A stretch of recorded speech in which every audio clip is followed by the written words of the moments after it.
fresh out the oven. What's happening, Captain? It's MegapiemanPHD here, and welcome to another look at my map video, this time for Payload Midwest Beta 8. Those roofs are missing. I don't know why. Moving on. So, there are some noticeable differences in this version of the map. Mostly the fact that I am messing around with the detailing. Now, I've been getting some feedback from people who know what they're talking about, that I have a tendency to give my buildings an identity crisis, as they put it, when it comes to detailing. Basically, I give them too many different materials that makes it kind of bad. So, for this blue building, originally I had brown brick, which I have on the bottom. I have the blue brick, I have the blue metal, and then I had blue plastic. Well, I've gotten rid of the blue plastic and replaced it with some blue metal. And I've changed up the roofs as well, just to make them a little bit more interesting, the roof material. But as you'll see throughout the map, the detailing has overall changed to try to be more concise and less of a mess. Now, I will be the first to say that I am not the greatest detailer in the world. There are mappers such as Phi and Freya, and, what's that one? Flower Shop Guy, I believe is that one. That dude who did a Lion King 5CP map called Pride Rock or something like that. Anyway, they are good at detailing. I am not. I am okay at best at everything I try to do when it comes to mapping, so layout, okay at best. Hopefully higher than okay at best, but detailing's definitely okay at best. But when it comes to changes layout-wise, there have been some, and it comes to Point B.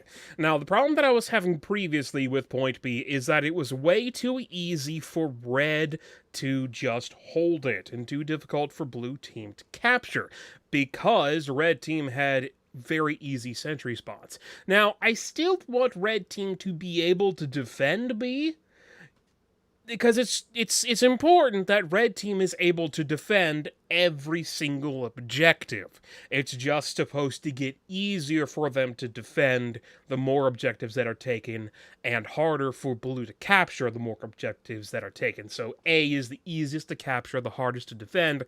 B is the second easiest to capture, the second hardest to defend, and so on and so forth. So B is not supposed to be a wall, and that's what it was for a little while, so I changed it around. I gave Blue a lot more high ground opportunities with this walkway over here. Removed Red's high ground opportunities. They used to be able to go through this building and get up over here. They can't do that anymore, but they can build up down here if they want to, and they can build up down here, and they still have access this way, and through this building to get down here. They lose their high ground, but they gain some low ground, and hopefully that will even out with Blue's added high ground. My freaking noise filter keeps falling on me, so hopefully my mic's not making weird noises, but you know what, we'll move on with it. Anyway, what else was moved around? I did some out-of-bounds detailing over here, just to try to get an idea of what I want to do for out-of-bounds. I mean, the setting for this, the setting that I had for this map was a autumnal farm industrial, is what I was going for. So, by autumnal farm, I mean like harvest, specifically. So, I'm using some detailing aspects that were used in the map King of the Hill Harvest, such as these elevated tier hill things. Harvest uses a lot of these. I'm not using as many as Harvest does, but I am using them a little bit in the out-of-bounds area to block off, you know, being able to see the transition from the main map to the skybox whenever I put a 3D skybox in there. Also, just trying to make this area out here look, look presentable, look pretty and such. FGD5's More Vehicles prop pack included this truck, now that it's been updated, so I put that over there. Previously, I had that truck over here, But I got rid of the detailing that was down here because people were saying, well, there's a bunch of detailing in this room, but people don't really stay in here. So it's kind of a waste. And I agreed with that. I didn't feel like the detailing was hurting anything necessarily, but I felt like, yeah, I probably could put it somewhere else, a bit more noticeable. So I moved it outside here, where it is a little bit more noticeable and helps give some background. I like this view right here. You see through the fence, and you see the truck up on top of the hill right there. I think that works. And I finally connected the road that went from here to there to a highway out here. Take a highway to the void. Because there's nothing out here. You're not going to the danger zone. You're going to the void. I don't know how I feel about this highway. Team Fortress 2's stock materials, they don't really have a good one to use as a highway. There is a highway texture from the SFM beta files that was the highway used in Meet the Sniper / Expiration Date. The problem is, using that is yet another custom asset that will add to the file size of the map, and I'm trying to lower the file size because for some unknown reason, even though I don't have a lot of custom content in this map, at least I don't think I have that much custom content in this map, the file size is quite large, so I'm trying to use what I can of the blend texture I made between the ground and a Soho street texture from Koth King, King of the Hill King, and that's what I've got going on here for a road. I'm not super happy about it. I mean, I put some yellow lines down the middle so you get that it's a highway. I'm not super happy about it, but it is kind of farther back off the beaten path. You don't really only see it from this area of the map. So I think it's good enough for how much of it you're going to see, how often that players are going to see it, just to get the idea that, okay, there's a highway back there. You're not going to get right up on it, but I think it works. I wish I had a better stock highway texture, but just to try to keep the file size low, I don't want to go super all custom. There are custom highway textures that I could find, but I want to try to keep things stock as much as possible at this point in development. So this is what we're going with. This is what we're working with. This is what we got. This is what I got. Anyway, moving on. More detail changes over here. Trying to make this less have an identity crisis for this building. Change some of the metal to wood, or change some of the brick to wood. Like, this used to be brick over here, but now this whole building is metal. And you have, not metal, wood. This whole building's wood. You have the main brick building here. And this used to be metal, but now it's wood. So that's all wood over here. More wood stuff, metal stuff turning into brick, just to try to have less textures going on. I did move this train out a little bit. Previously, the train was going like right here and then had a turn, but that turn, not only was that turn a custom prop that I kept forgetting to credit, my apologies, Gadget. I know you made quite a few custom train track props, but I kept forgetting to credit you. Sorry about that, buddy. But it came to my attention that this train would not be able to make a turn like that. It would be way too sharp. So I pushed the train out, pushed the building out. I mean, the train still wouldn't be able to do anything. It's going to go right into the building. The train is going to smack dab right into the building if you look at it from a direction, especially if you look at it this way, because it's just going to go explosions. But if you look at it from out here, you'll never know. So, yeah, there you go. Nobody has said anything since I moved it. And, yeah, just don't look too close. Just, no, not that close. No, don't look, no, please, don't look. Okay, we're good. Moving on. I'm still a little bit split with my decision to close up the path here this prop had a walkway that went down this way. I did have that open for a while. I closed it up recently. I've run the map through some tests. I think it's a good idea, but I am a bit worried about it because closing that up and closing up some other paths, I'm starting to realize that the map tends to be kind of choky. There's not a lot of wide open space compared to some other payload maps like Barn Blitz, or Upward. Upward does have a good amount of open space.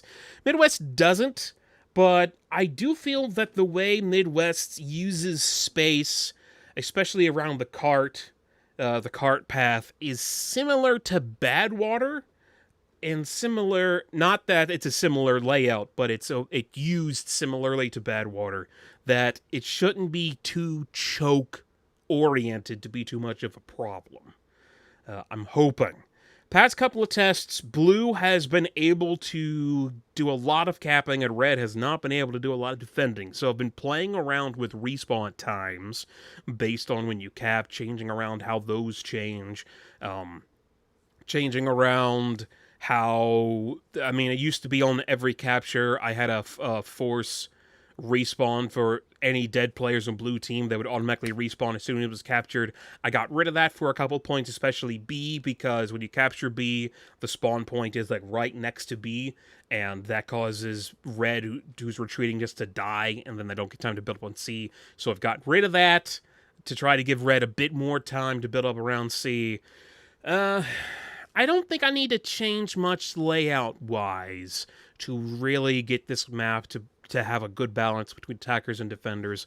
I think I'm at the point where I just gotta play around with health pack locations, something I'm not great at, but something I've been working on. I did get feedback from somebody saying that health and ammo pack locations are supposed to be like mini control points for players to fight over, and I don't agree with that thought process for a layout. In my opinion, health and ammo packs should be in retreat areas. You should have to disengage from the fight, retreat, grab ammo and health, and then get back into the fight. Because nobody likes it if you got a 1v1 against somebody, you almost got them dead, but you guys are fighting right around a health pack, they grab the health pack and blow you up. No one likes that. That's not fun. That's not interesting. What is somewhat interesting is you got a one-on-one with somebody, you see that you're losing, you're able to out-strategize them to do a strategic retreat, grab health and ammo from somewhere else, and then come back into the fight from another angle. That's how I feel health and ammo packs should be. That's kind of how I've placed them. But this one person who was giving me feedback, I don't remember who it is, doesn't matter who it was, they were saying that health and ammos should be more centralized to the fighting, and I just don't agree with that completely. I have moved them around a little bit. I gave Blue some high ground up over here for when they're attacking C, just to try to make attacking C a little bit easier, and I did move the health and ammo down here around a little bit, opened this up a bit, so there's no longer this forklift here, and I did move, there used to be a stairwell over here that you could use to get from down here to up here to get to this health pack. If you were on red team, you could use it to get up here and flank blue if they were going after B, but I got rid of that, so it's now just a drop down. I don't know if I'll necessarily need to move health and ammo around too much. I think for what I've seen with how the map plays, they seem to be good. They don't seem to be in bad places.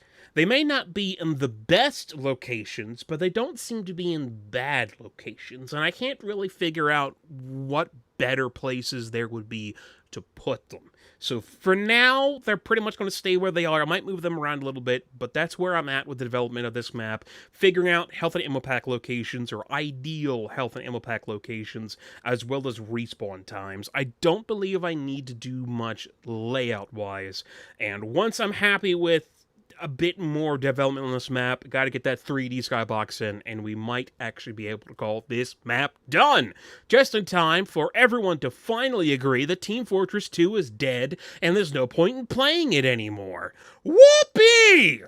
Great. Moving on. D has not had too many changes. I changed a little bit of the detailing up here. Zeus 3005, I was able to work with them and get custom nucleus particles down here so that they're all red and everything. The particles, unfortunately, aren't working right now because I didn't have it set up correctly when I compiled this version of the map. My apologies, but any future version of the map will have the particles down here.